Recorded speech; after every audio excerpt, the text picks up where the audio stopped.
അതെ. ചപ്പാത്തിക്കും പൂരിക്കൊക്കെ ഇനി കറിയില്ല എന്നുള്ള വിഷമം വേണ്ട കേട്ടോ. നമുക്ക് പെട്ടെന്ന് തന്നെ സവോള വെച്ചിട്ട് അടിപൊളി ഒരു കറി ഉണ്ടാക്കാവേ. അപ്പോൾ സവോള ഒന്ന് നന്നായിട്ടൊന്ന് കട്ട് ചെയ്തെടുക്കണം. അതുപോലെ ചെറുതായിട്ട് കനം കുറച്ചരിഞ്ഞ് ഒരു പച്ചമുളക് വേണം. അതുപോലെ തന്നെ നമുക്ക് ആവശ്യത്തിന് ഉപ്പ് കൂടി ചേർത്ത് കൊടുക്കാം. ഇനി ഇത്തിരി മുളക് പൊടി, അതുപോലെ തന്നെ ഇത്തിരി മഞ്ഞൾപ്പൊടിയും കൂടെ ചേർത്ത് കൊടുക്കാം. കുറച്ച് മല്ലിപ്പൊടി കൂടി ചേർത്ത് കൊടുക്കാം. ഇനി ഇത്തിരി കായപ്പൊടി കൂടി ചേർത്ത് കൊടുക്കുന്നുണ്ടേ.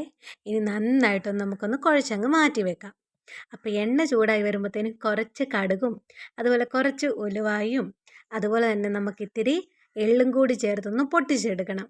ഇനി അത് നേരെ നമ്മുടെ മിക്സ് ചെയ്ത് വെച്ചിരിക്കുന്നതിലോട്ട് അങ്ങ് ചേർത്ത് കൊടുത്ത് നന്നായിട്ട് ഇളക്കി എടുത്തു കഴിഞ്ഞാൽ നമ്മുടെ സവോള വെച്ചിട്ടുള്ള അടിപൊളി കറി റെഡിയാണ്. ഇനി ചപ്പാത്തിക്കും പൂരിക്കും ഒക്കെ കറിയില്ലാത്തപ്പോൾ ഇതുപോലൊന്ന് ട്രൈ ചെയ്ത് നോക്കൂ കേട്ടോ. അപ്പോൾ നമ്മുടെ റെസിപ്പി ഇഷ്ടമായാൽ ചാനൽ ഫോളോ ചെയ്യുക, ലൈക്ക് ചെയ്യുക.